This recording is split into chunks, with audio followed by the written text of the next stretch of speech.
My father never believed in shaking hands without a signature. A man's word is gold, he used to say, but gold needs a vault. I thought he was just old school, suspicious by nature. Turns out he was protecting something I couldn't see until it almost disappeared. I was 34, married 6 years, 2 kids under 5, and drowning. The construction company I'd started with my buddy Nate had burned through our savings and then some. Supply chain delays, labor shortages, a couple of bad bids. We were one missed payroll away from folding. I needed $340,000 to bridge the gap, float new contracts, and keep the doors open another 18 months. Banks laughed at our balance sheet. Friends disappeared. I went to the only place left. Dad lived alone in the old split level on Maplewood since Mom passed. He still kept the garage so clean you could eat off the concrete. I sat at his kitchen table, the same Formica one from 1987, and laid it out. Numbers, timelines, worst-case scenarios. He listened without interrupting, just nodding once in a while, the way he used to when I was 10 and explaining why I'd taken apart the lawnmower. When I finished, he didn't say anything for a long minute. Then, how much? $340, I said. K. $340,000. He whistled low, not mocking, just registering the weight. That's real money, son, I know. You got collateral? I shook my head. Not enough. That's why I'm here. He leaned back, chair creaking. Family ain't collateral, Michael. I felt my throat close.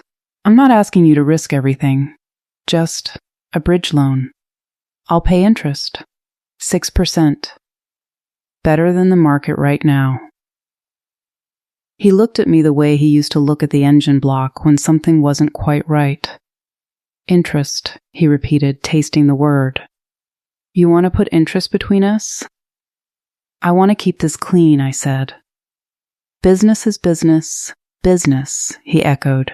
Then he stood, walked to the drawer under the microwave, and pulled out a yellow legal pad and a ballpoint pen, the same pen he'd used to tutor me in algebra. He slid them across the table. Write it down, he said. Every number, every date, every consequence. I stared at the pad. Dad. Write it, he said again, quieter. If it's real, it deserves paper. I felt heat crawl up my neck. Part shame, part anger. He was making me beg twice. Once for the money, once for the right to treat it seriously. But I took the pen. I wrote the amount. Repayment schedule, $20,000 principal plus interest every quarter for 18 quarters. Late penalties. Default clauses. Collateral, he could place a second lien on the house Sarah and I bought in 19. I even wrote a clause about mediation before any lawsuit. When I finished, my hand was shaking a little. I pushed the pad toward him.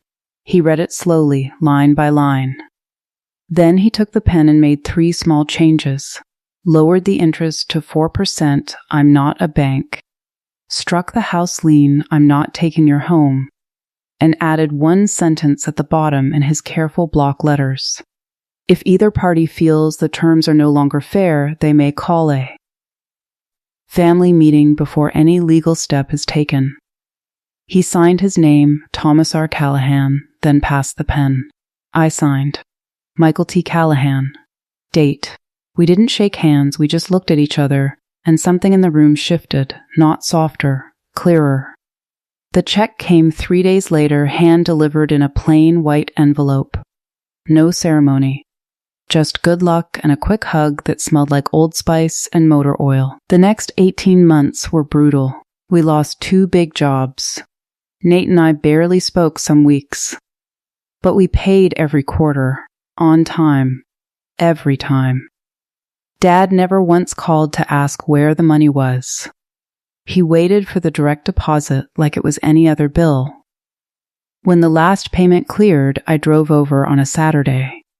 He was in the garage, polishing the chrome on his old Chevy. I handed him a bottle of the single malt he liked and a printed statement showing 0 balance.